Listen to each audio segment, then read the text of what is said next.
কুমির আর বানরের গল্প। অনেক দিন আগের কথা। এক গভীর জঙ্গলে এক বড় গাছ ছিল নদীর ধারে। সেই গাছে একটা বুদ্ধিমান বানর থাকত।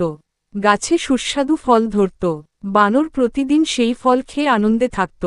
একদিন এক কুমির নদী থেকে ভেসে এসে গাছের নিচে বিশ্রাম নিল। বানর তাকে দেখে বলল, ভাই কুমির, তুমি কি ক্লান্ত? এসো, আমার গাছের ফল খেয়ে যাও। কুমির ফল খেয়ে খুব খুশি হল।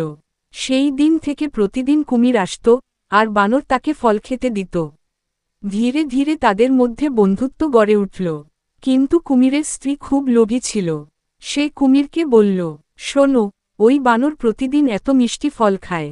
নিশ্চয়ই তার হৃদয় অনেক সুস্বাদু হবে। তুমি গিয়ে তার হৃদয় এনে দাও।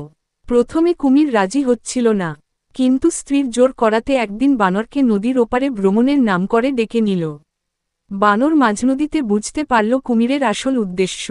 তখন সে বুদ্ধি খাটিয়ে বলল, ওহে বন্ধু কুমির, তুমি যদি আগে বলতে তবে আমি আমার হৃদয়টা সঙ্গে নিয়ে আসতাম।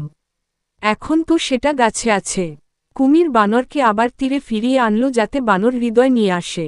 কিন্তু তীরে নামতেই বানর লাফিয়ে গাছে উঠে গেল আর হেসে বলল, বন্ধু, হৃদয় শরীরের ভেতরে থাকে, গাছে ঝুলিয়ে রাখা যায় না। তুমি আমাকে প্রতারণা করতে চেয়েছিলে, তাই আমাদের বন্ধুত্ব আজ থেকে শেষ। কুমির লজ্জায় নদীতে সাঁতার কেটে চলে গেল। আর বানর নিরাপদে তার গাছে থেকে গেল। নৈতিক শিক্ষা, বুদ্ধি আর উপস্থিত বুদ্ধিমত্তা দিয়ে যেকোনো বিপদ থেকে উদ্ধার পাওয়া যায়।